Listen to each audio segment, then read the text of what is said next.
요즘 가장 관심을 집중시키는 넷플릭스 프로그램 중에 흑백 요리사라는 시리즈가 있습니다. 우리가 TV 매체나 유튜브 등 다양한 매체에서 많이 봐왔던 정말 유명 요리사들이 백요리사, 그리고 각자 나름대로 요리에 진심인 분들이 흑요리사로 음식 실력을 가지고 대결을 하는 프로그램인데 저는 정말 재미있게 보았습니다. 요리라는 주제를 가지고 이렇게 재미있는 프로그램을 만들다니 정말 탄성을 금치 못하겠습니다. 사람이 이 세상을 살아가는 데 있어 가장 중요한 게 의식주일 텐데 그중 가장 중요한 먹는 음식. 내가 먹고 싶은 음식을 예술적으로 승화시킨 아주 대단한 프로그램이었다고 생각합니다.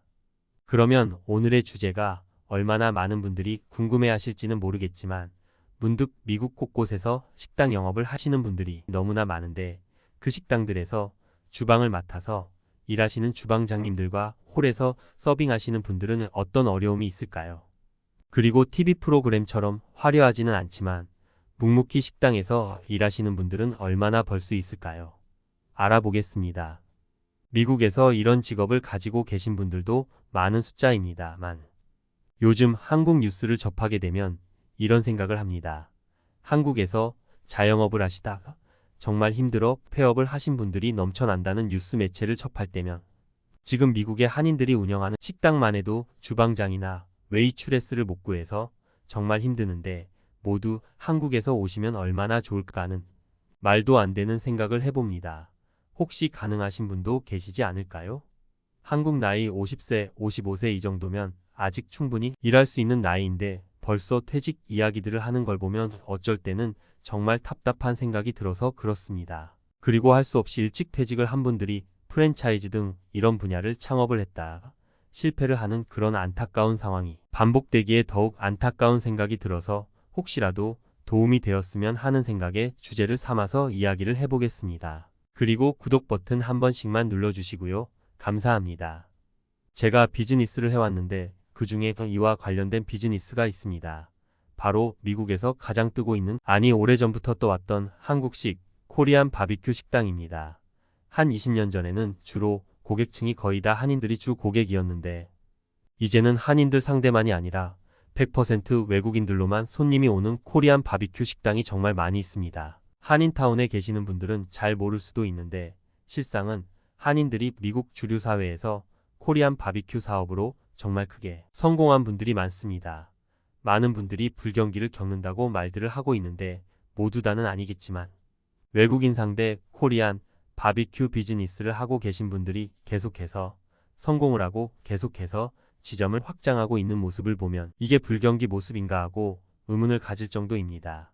이제는 어느 도시에 코리안 바비큐가 들어온다 하면 인터넷에 금방 퍼져서 오픈날부터 성황을 이루는 장면을 너무도 많이 봐왔습니다. 이제는 전 미국입니다. 미국 큰 도시들의 한인 바비큐 식당이 계속해서 진출 중이고 지금도 바비큐 식당 자리 알아보시는 분들이 주변에 많이 있습니다. 오히려 힘들게 한인들 상대로 비즈니스 안 하고 상대하기가 쉬운 외국인 상대로만 코리안 바비큐를 하겠다는 분들도 많습니다. 한인들이 음식을 가지고 까다롭게 한다고 하는 것은 극히 일부이겠지만 외국인들은 아직 어떤 게 정말 한국의 맛인지 잘 모르니 그만큼 문제 제기를 안 해서일 수도 있습니다. 그 정도로 한인이 운영하는 코리안 바비큐는 성황을 이루고 있는 게 사실입니다. 오히려 한인타운에서 서로의 경쟁 때문에 힘들어하다가도 아예 외국인 상대로 비즈니스를 새로 시작해서 여러 개를 운영하시는 분들이 제 주변에는 많이 있습니다. 그만큼 외국인 상대로 하는 코리안 바비큐가 잘 된다는 이야기입니다. 제 기억에는 싸이의 강남스타일 히트곡 이후로 그러지 않았나 생각이 드네요. 그리고 제가 아는 분 중에 코리안 바비큐를 8개 소유한 분이 계시는데 단 한 개도 한국인 상대로 하는 비즈니스가 없습니다. 모두 외국인들을 상대로 비즈니스를 하는데 식당 사이즈도 지점마다 다르기는 하는데 작은 사이즈가 10,000스퀘어피트입니다. 그리고 그 이상이 되는데 그 커다란 사이즈 식당에 주말이면 외국인들이 줄을 서서 입장을 합니다. 그리고 식당 안으로 들어가 보면 모두 외국인입니다. 정말 시끌벅적합니다. 외국인 상대로 식당을 운영하다 보면 간을 맞출 때 외국인 입맛에 맞춰서 간을 하는데 약간 달게 조리를 합니다. 그래서 한인들 입맛에는 조금 달다고 생각을 할 수 있습니다. 그리고 본인들이 직접 구워서 우리가 사용하는 젓가락으로 고기를 먹고는 합니다. 그러면서 즐거워하지요.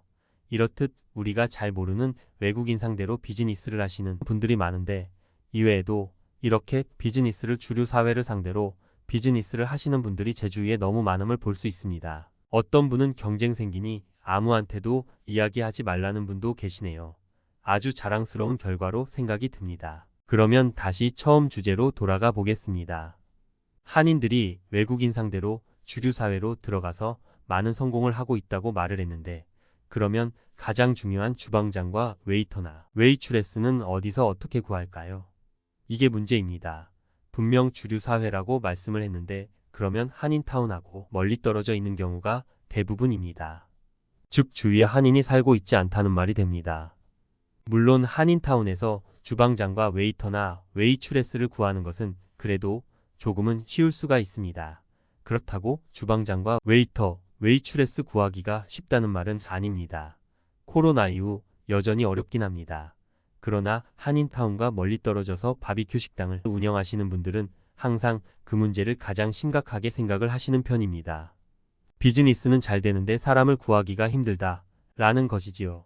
그래서 방법이 이사를 오시는 주방장이나 참모, 웨이터, 웨이트레스들에게 방을 무료로 제공하는 것입니다. 일반적으로 바비큐 식당에 필요한 인원이 주방장 1명, 보조 주방장 1명, 참모 2명, 그리고 웨이터나 웨이트레스 다수입니다. 일단 기본이 이 정도 인원이나 비즈니스가 얼마나 잘 되는지에 따라 더 많은 주방 멤버가 필요할 수 있습니다. 웨이터나 웨이트레스는 그 지역에서 사람을 쓰기도 하지만 역시 우리 한인들이 빠르게 일 잘하는 것은 어느 민족도 따라오지 못한다고 생각합니다. 한인 바비큐 식당에 한인이 서브하는 것은 외국인이 볼 때 당연하기도 하고요. 그러니 어떻게든 한인들을 구하려고 합니다. 주방장의 일은 주방을 관리하고 많은 양의 고기를 손질과 양념을 합니다. 대량으로 양념을 해야 해서 경험이 필요하지요. 그리고 참모님들은 많은 양의 한국식 밑반찬을 만들어냅니다. 물론 주방에 타인종을 많이 고용하기도 합니다. 주로 남미계의 민자들을 고용하는데 보조 역할을 많이 합니다. 나중에는 한국 음식을 잘해서 주방에서 모든 일의 역할을 해내는 남미계도 있기도 하고요. 그분들도 요즘 보통 4,500불 정도를 벌어 갑니다. 거의 한인 바비큐 식당들이 고기 무제한 식당으로 비즈니스를 하다 보니 많은 양의 반찬이 필요하기 때문입니다. 그렇게 해서 주방장 월급이 한 달에 7,000에서 10,000불 정도 들어갑니다. 각 식당마다 조금씩 차이는 있을 것이나 제 가게에서도 8,000불을 현찰로 주었습니다. 세금 보고 다 해주고요. 코로나 이후 사람 구하기가 더 어려워졌습니다. 그리고 참모는 5,000불 정도이고 웨이터나 웨이트레스는 보통 기본급 더해서 6,000불 정도입니다.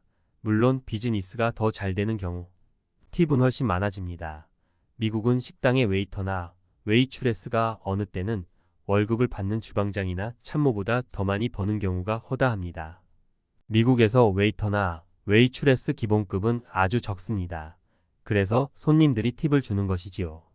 지금 제가 말했던 액수는 우리 식당에서 그랬다는 것이지 실상은 더 많이 벌 수 있습니다. 특히나 외국인들만 상대하는 지역에서는 모두가 같은 말을 합니다. 한인타운이 아니다 보니 돈 쓸 일이 별로 없어 많은 저축을 할 수 있다고 말들을 하곤 합니다. 식사는 거의 식당 내에서 해결하고 방도 무료로 제공되니 지출이 극히 적을 수밖에 없지요. 그래서 일부러 그런 식당을 선호하는 한인들도 계시고요. 오래전 일이기는 합니다만 제 친구도 타주 아주 한적한 동네로 이사 간 적이 있는데 한인이 아예 없는 곳으로 이사를 가서 주유소를 5년간 운영하여 5년 만에 목돈을 만들었다라고 이야기를 한 적이 있습니다. 한인이 아예 없는 곳에 사니까 많은 외로움이 있을 수 있지만 젊을 때 벌자라는 단호한 각오를 보여주더니 나중에 결과를 나에게 보여준 적이 있습니다. 모두 다 그렇게 살 수는 없을 것이지만 그런 사람도 있구나 정도로 생각하시면 좋겠습니다. 이 정도로 한인들이 잘 되는 비즈니스를 하면서 구인난에 당면하고 있는데 한국에서는 많은 요식업에서 불황을 겪고 있다는 뉴스 매체 기사에 잠시 아쉬움이 느껴져서 이야기를 해봤네요. 이상입니다.